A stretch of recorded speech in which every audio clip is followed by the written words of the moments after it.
Welcome to the Sales Leader Roundtable, a show where we explore, share, and learn about trends in leadership and sales acumen. A place that provides our audience valuable insights, advice, and best practices from trusted members of the sales leadership community. Now, let's welcome KENDLEY Davenport and jdiebold to this episode of the Sales Leader Roundtable. Hey, Jim, good to see you again as always. Always, KENDLEY, great to see you as well. I'm telling you, it's go time, fourth quarter. If you haven't made your sales numbers, you got 3 months now, right? That's right, 3 months, and really you got to get it done right now so the sale comes in before the end of the year. Absolutely. And there's so many businesses that we work with on the Sales Leader Roundtable that need to have a big fourth quarter. I hope they've done all the preliminary work up to this point. Got to do it. And, you know, even if things are a little touch and go right now, no better time to get some momentum rolling than right now so that you kick off the year going gangbusters. Absolutely. Absolutely. Well, Jim, I guess we better get this show going here in a minute. So let me welcome everybody to the Sales Leader Roundtable TV and radio broadcast. We are so appreciative of Dr. Jacqueline and USA Global TV and Radio for trusting us with this time slot. We love the first of the month because that gives us the whole month to get things done until the following month. That's right. You know, Jim, well, I want to make sure everybody knows what we're all about. You know, in our show, we want to explore topics in leadership and sales acumen from some of the leading thought leaders in this space.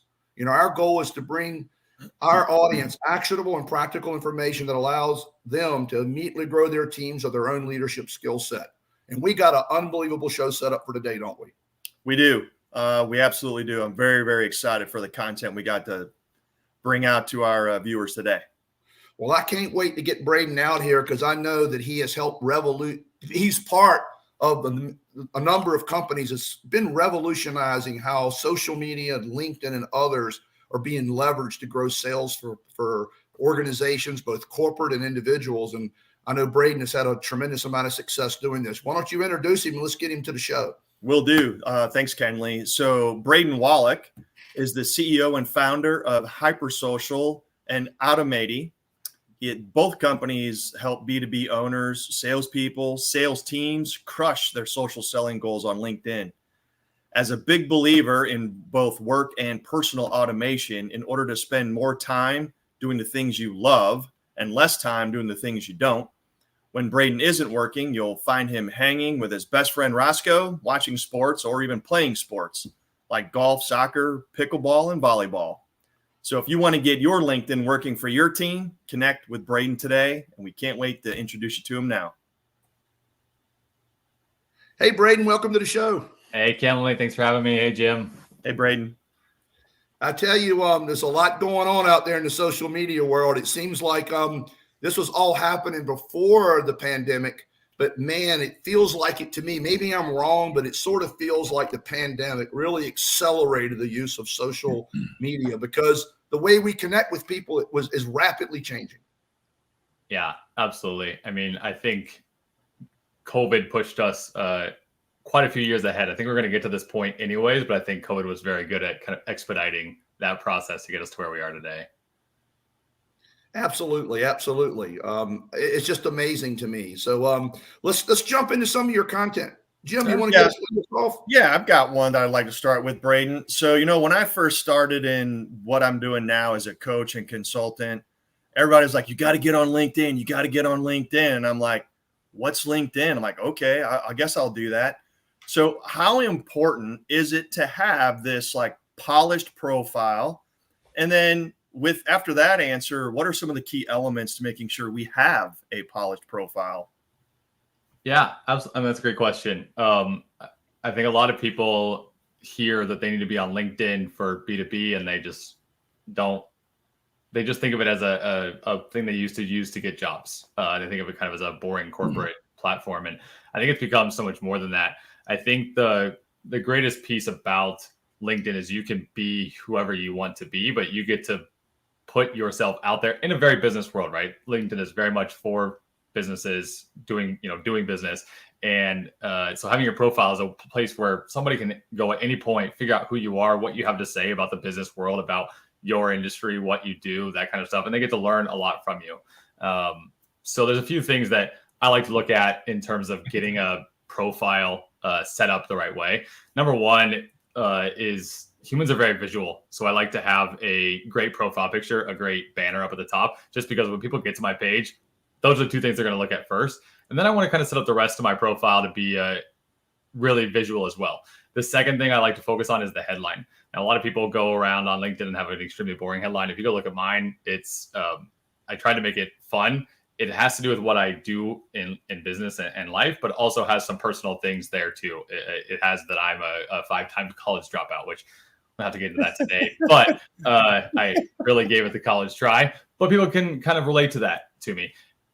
Really, from there, having good content is the last piece. There's a few other pieces, but I don't want to dive into all of those today, such as your about section, your work history, and things like that. But the content that you're posting is going to be the other piece, the other huge piece that's going to help you be seen as the expert or thought leader, as if you want to put it that way, that you are in this world. So it's kind of your current resume in a way, or business card, but digitally.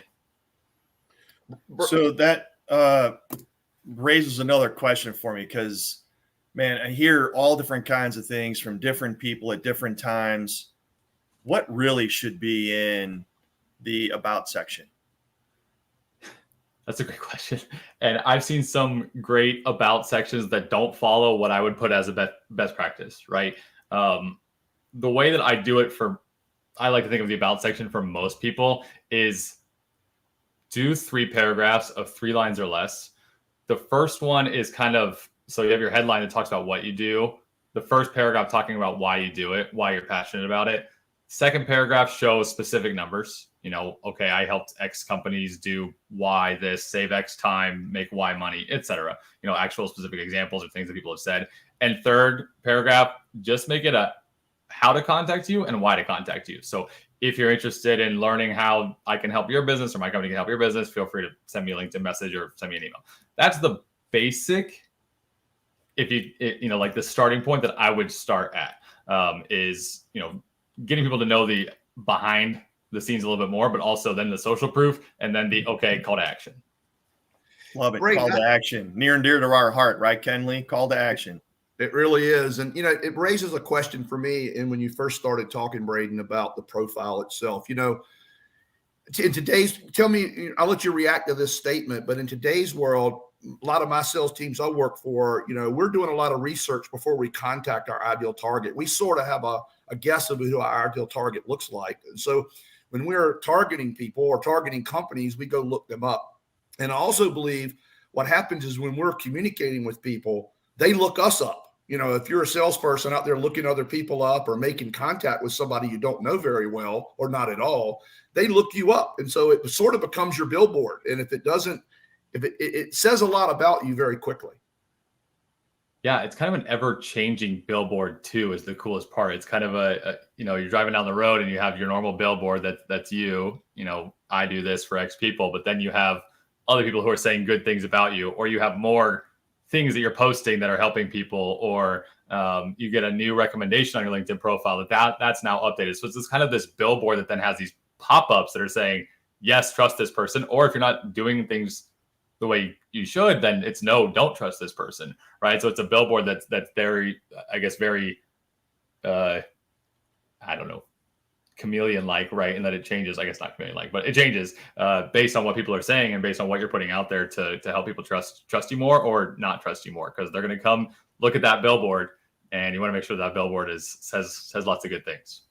Well, it's funny. I look a lot of people up on LinkedIn as they interact with the content that I post on LinkedIn, and a lot of people I come in contact with. And, I see, like you said, some very, very good profiles that make me want to believe that person, or I see them as a real thought leader in their industry, or they're good at what they do. And then I see lots of them that, people with pretty big titles and companies, et cetera, that don't use LinkedIn at all, or they're barely using it. What do you say to someone who's not actively at all using LinkedIn?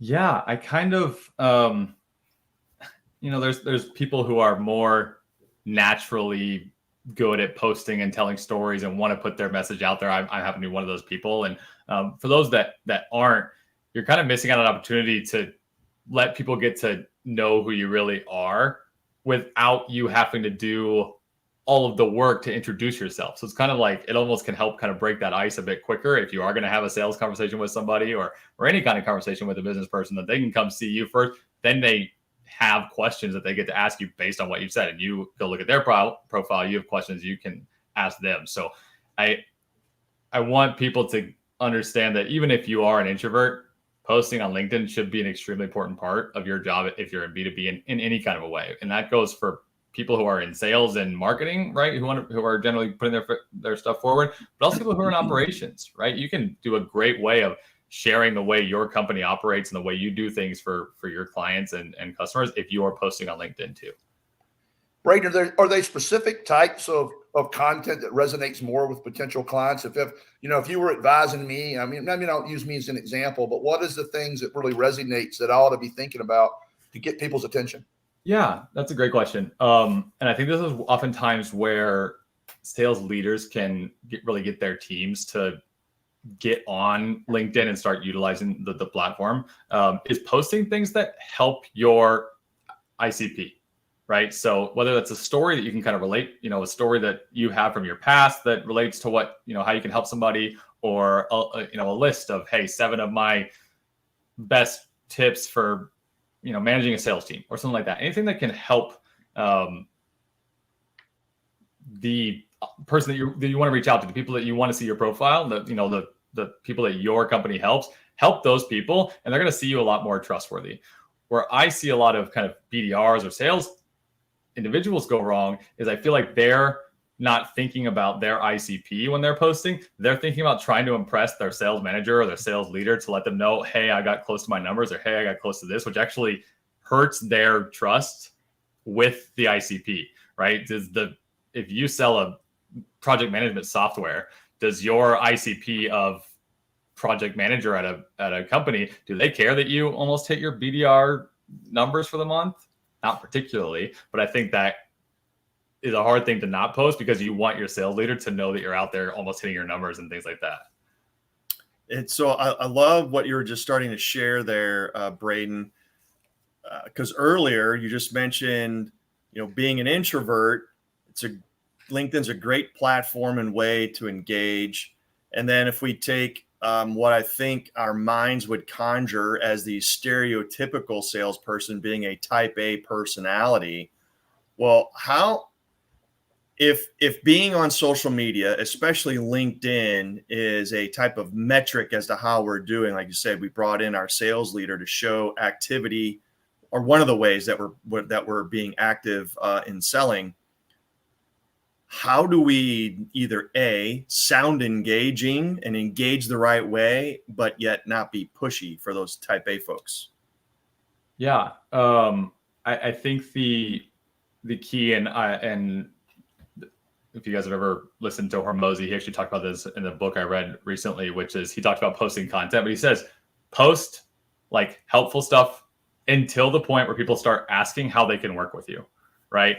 There's a couple other ways you can kind of do it, which is I kind of follow an 80-20 rule, is like 80% helpful, valuable content, and then 20% like, hey, do you want to sign up for our software? Or, hey, do you want to, have a conversation with me, or, promotion of some kind. But I think until you're getting enough traction, going and just helping people first and foremost will get you people coming to your inbox and saying, hey, how can I work with you? Hey, how can I, it seems like what you're doing is a great thing. Can you tell me more about this? Can you tell me more about that? So people are going to come and they're going to ask you. And I think that's a kind of a great point. Okay. So, sorry, Kenley, I was just saying something else that comes to mind as we're talking through this is we're doing this outreach. And at the surface level, it may not feel any different than walking up to somebody's door and knocking on the door, or going to, the person at the front desk who is basically the built-in barricade to get into the business, right? Mm-hmm. Cold calling is not fun for anyone. I don't care how good you are at it. So how do we turn this into an intentional process, creating a relationship, and not just, I can create content all day, but where does the connection come from? How do we not make this a cold call? Yeah, great question. So I highly encourage anybody who wants to use LinkedIn in a specific way, especially for, generating relationships and leads from your ideal clients, is to get Sales Navigator. It's a premium version of LinkedIn that allows you to really nail down who you're targeting. I like my very first step before I do anything else to just get connected with people, because comparatively to doing a cold call or a cold email or even in-mail on LinkedIn, that becomes a very much hey, I need to get your attention right now. And if I don't get your attention right now, well, my next opportunity is going to interfere with your workday again, right? But if you get connected on LinkedIn, now they're going to see your post in their feed. They're going to be able to go view your profile whenever you want. You also kind of have a bit more free reign to their actual inbox. So I always start with a connection, but I always start with, okay, who do I need? And I use Sales Navigator to say, okay, who is my ideal clients? Then from there, I say, okay, make sure that they're a second degree connection first and foremost. If you target your second degrees, you're going to have a much better connection rate than targeting third degrees. So get connected with them.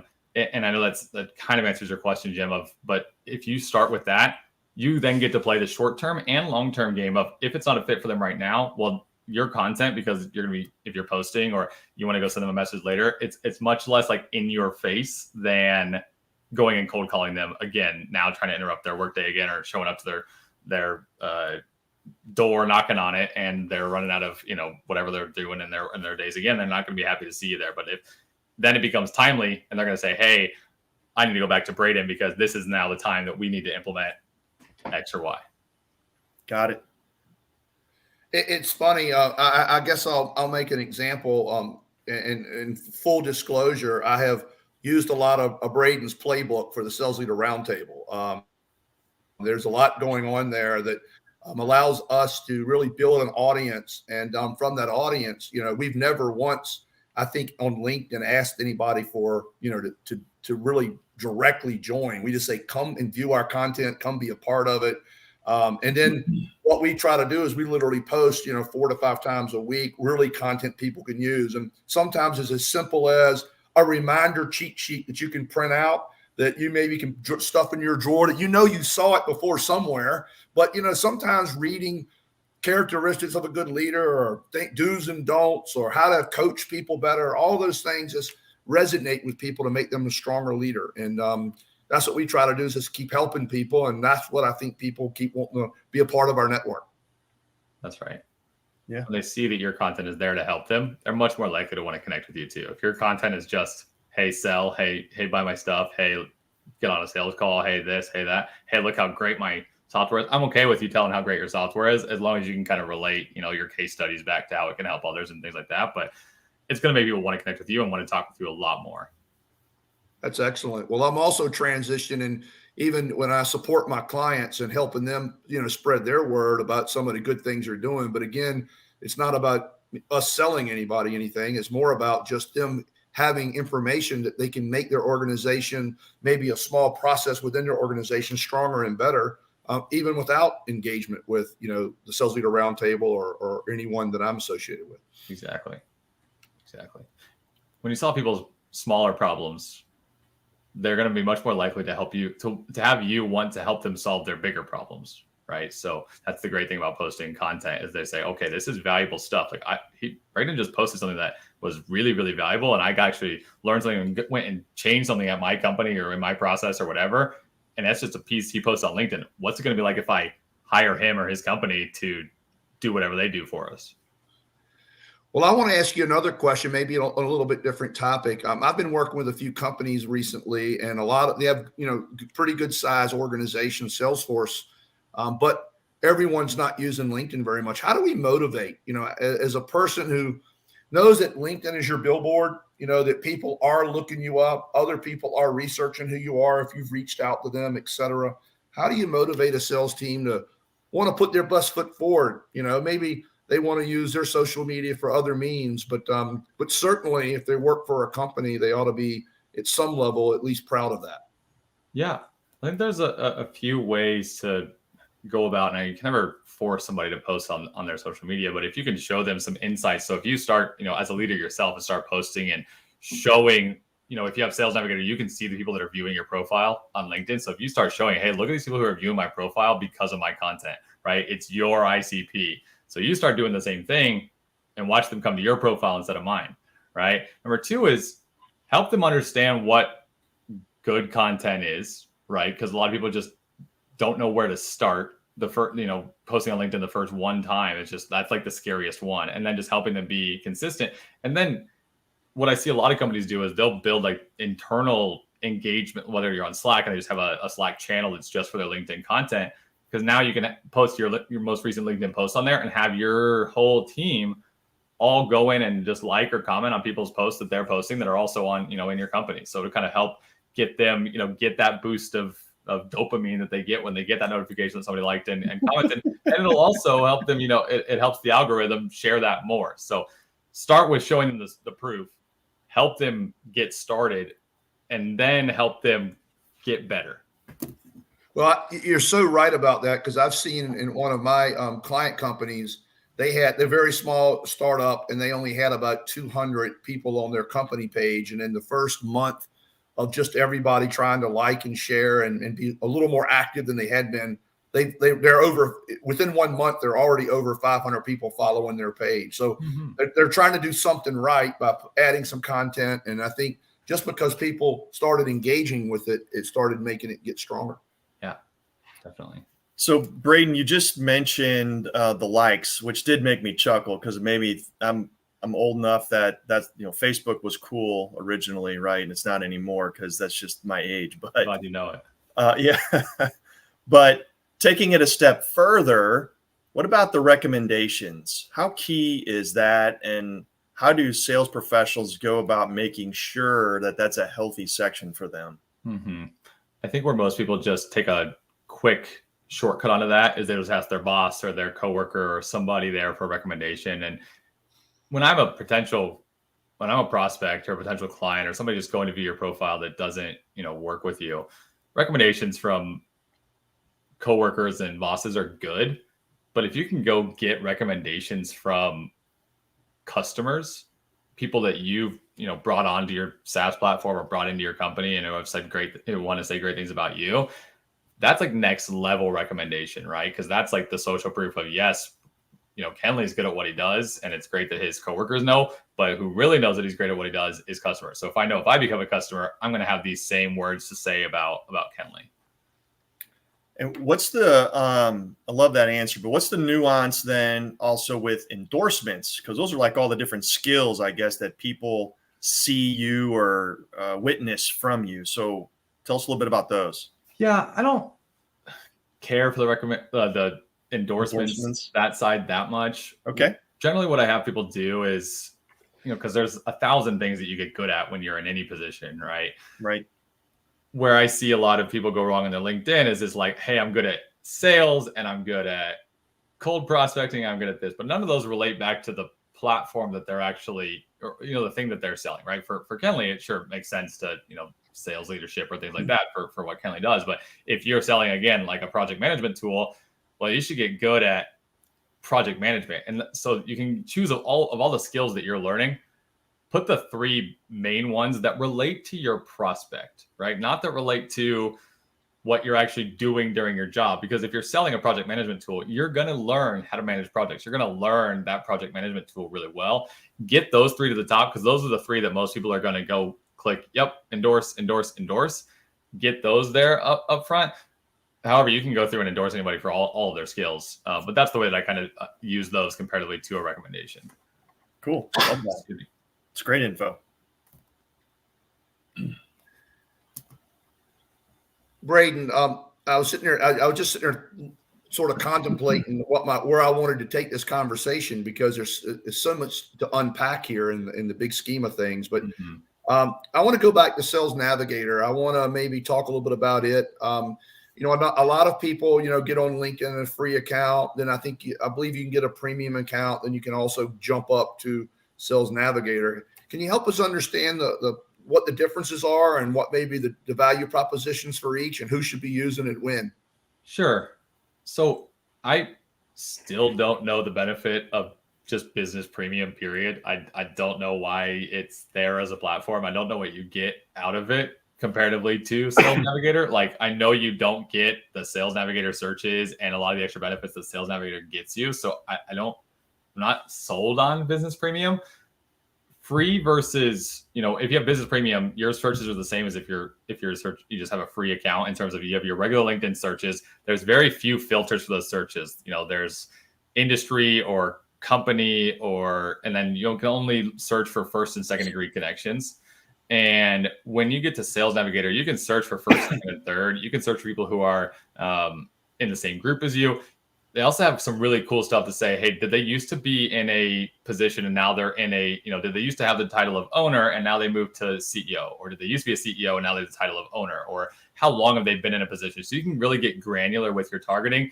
And then they have some cool spotlight features, as what they call it, where you can see who of this search has posted on LinkedIn in the last 30 days. So now those people are definitely active on the platform. And you should reach out to those people because they're kind of low-hanging fruit, right? If you reach out to somebody who maybe isn't active on the platform, you don't know if they're going to get connected. You don't know if they're going to come to your profile or, even hear what you have to say in your messages or things like that. So, and then, a ton more features in terms of industry, granular on, the title that you're going after.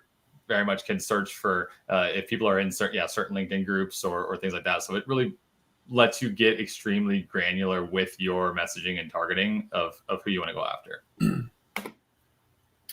So when we were looking at that information, we've talked about content a little bit, providing value to the LinkedIn world abroad, but certainly to your, your ideal prospect and whatnot.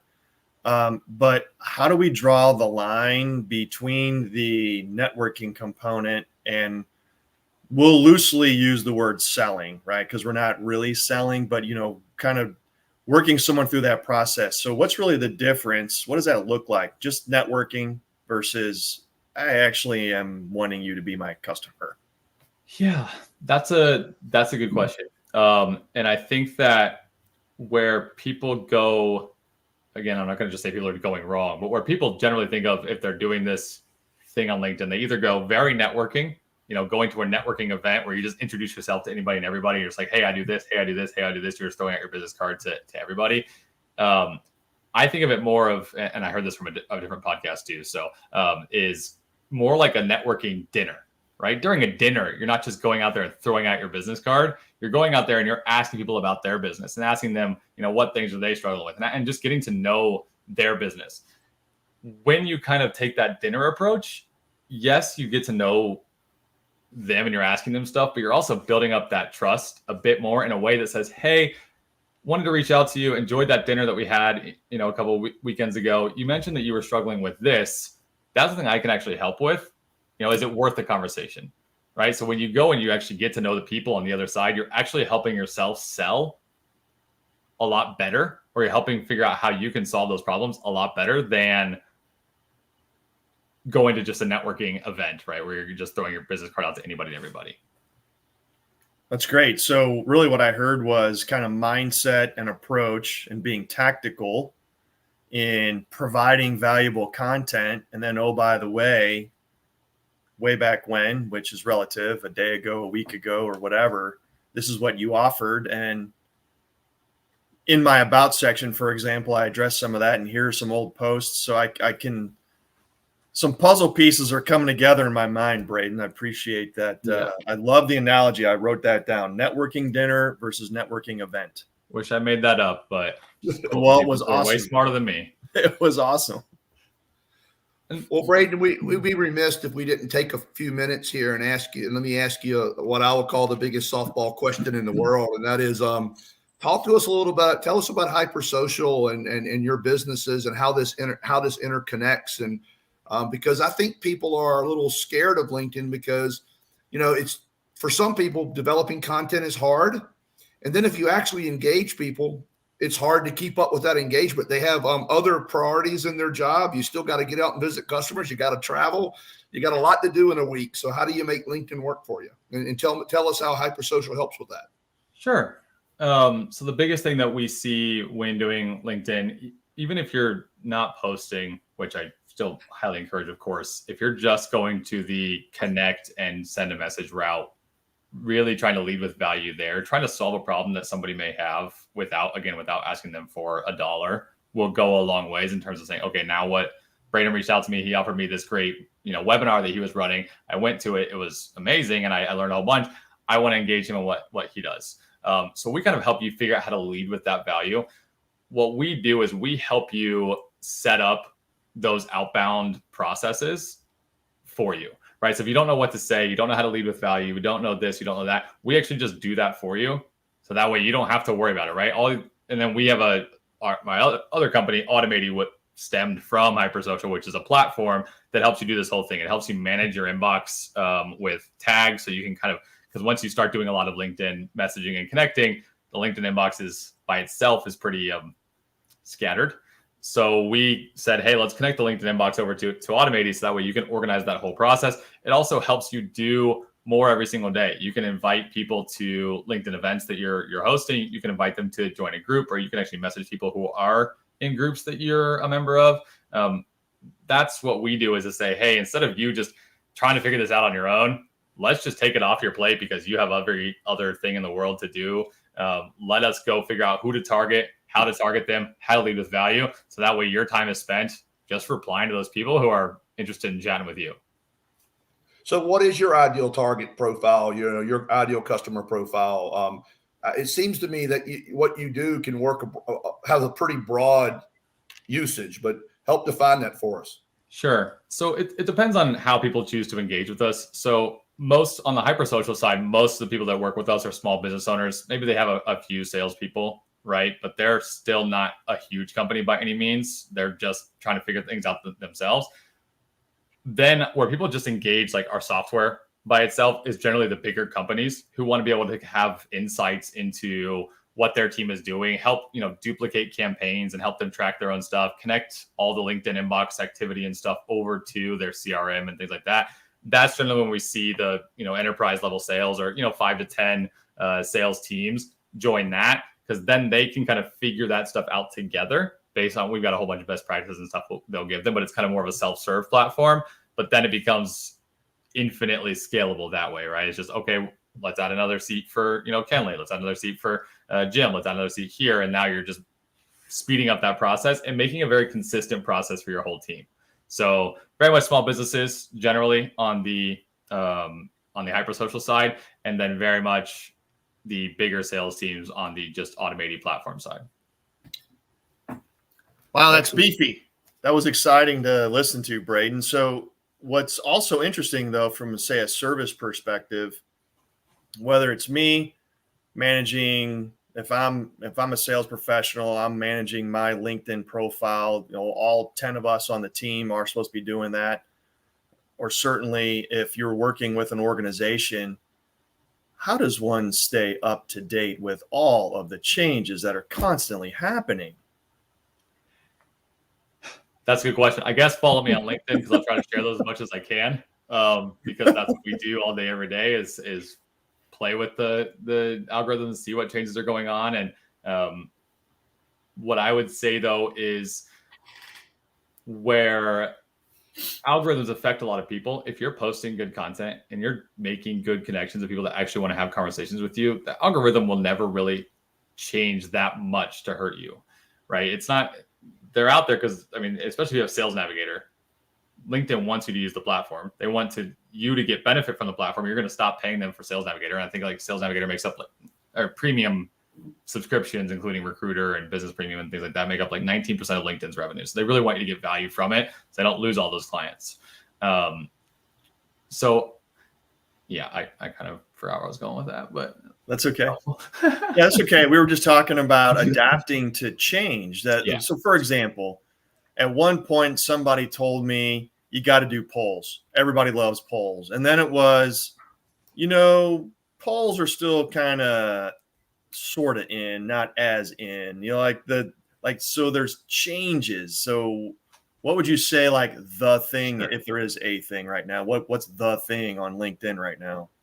It's posting pictures of yourself crying. I'm just kidding.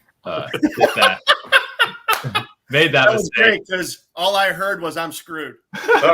Or put a picture of a puppy on there, I guess. That's right.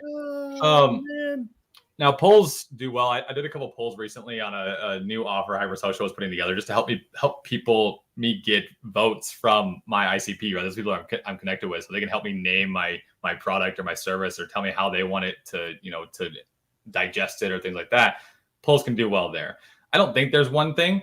I think each person and each industry, it's just about playing with each, right? And I would never keep, again, back to that 80-20 rule. I would never just post 100%. And Kenley, you know, Emily, my girlfriend, so she loves this quote. The 80-20 rule is all about keeping that, you know, if you're 100% nice all the time, or you're 100%, you know, mean or things like that, there's no question of what's coming next. And so people start, and same thing with you know, posting on LinkedIn. If you're the same type of post over and over and over, people are going to stop engaging because they know what they're going to get out of it, right? But if you post, hey, 80% helpful, you know, fun stories, and then 20% polls, right? Then you're going to keep people guessing and keeping them wanting to click that see more button, or you know, engage with that poll, things like that.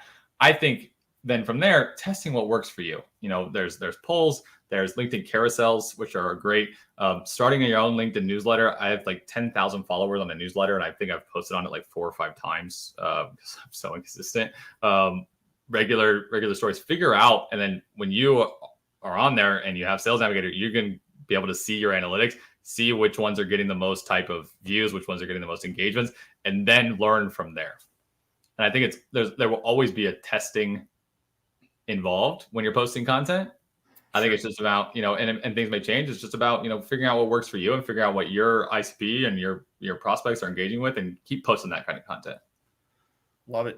Well, Braden, this has been a lot of detailed information today, and I know we could spend another hour. So we only have a couple of minutes left, but maybe in about a minute or so, could you sort of sum up from your perspective, because you and your team work with LinkedIn all day? What do you think the future of sales, you know, what's the future of LinkedIn looking like? What's the trends that we should be paying attention to in the coming years? Yeah, I think the biggest trend we're seeing get annihilated on LinkedIn is the pitch slap, and we've seen that over the past you know, couple of years since COVID, where there was a ton of anybody and everybody. They were just going after anybody they possibly can to send them messages because they couldn't do their door knocking and cold calling anymore. But they just started just connecting with people, sending them a message that says, hey, can I get 30 minutes of your time because I want to sell you my thing? I think there's going to be even more room for that to be rid of, because I still get those. I think we will see LinkedIn continue to grow in its collaboration process. The biggest thing is that individuals will still dominate LinkedIn comparatively to companies. You know, companies have become very pay to play on LinkedIn. They want you to, you know, pay them for ads and paying them to promote their content as a company. Individuals will still continue to dominate. And that's also what we've seen in the COVID world, which is, or post-COVID world, I guess, which is we're desperate for one-on-one interactions. You know, I'm tired of going to, I'm a Michigan fan, but Ohio State Buckeye game and just seeing logos everywhere. And it's exhausting, right? But and same thing with Tesla. We care about Tesla, yes, but we more care about Elon Musk behind the scenes of Tesla, right? The person behind the company. And same thing with other employees at companies, is the individual face-to-face will always thrive. And I think that we're only going to see more towards that and less away from logos and companies, ads and things like that, they're going to win the day. Well, Braden, thank you for your time today. It's been insightful information. What would you, how would, if people want to learn more or get get a chat with you, how would they do so? Yeah.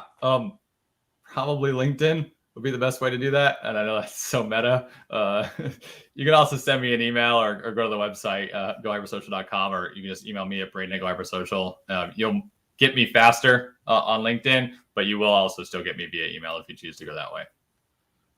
Well, thanks a whole lot, Braden. We really appreciate you being on our TV show, the Sales Leader Roundtable, and we really loved having you. Am I right, Jim? 100%, Braden. It was great to hear your expertise on LinkedIn. Very useful. Appreciate it. Yeah. Thanks so much for having me, Kenley. Thanks, Jim. Take care now, my friend. We'll keep in touch. Soon. Yep. Take care. Well, Jim, that's another wrap almost on a show. We got another one coming up in a month on November the 6th. And 4 p.m. as always, the first Monday, November the 6th. I guess that's close to Election Day. It is. It is close to Election Day. And I know that everyone's going to be way more excited to come to our show than go to that poll on Tuesday. That's very, very right. Well, we're going to have Paul Fuller. We already had him last month in our roundtable cohort. It's going to be exciting to see him again. You gotta be on that show, everybody. Paul's amazing. Hey, we appreciate everybody visiting the Sales Leader Roundtable. Have a good day, and we'll see you next month. Take care.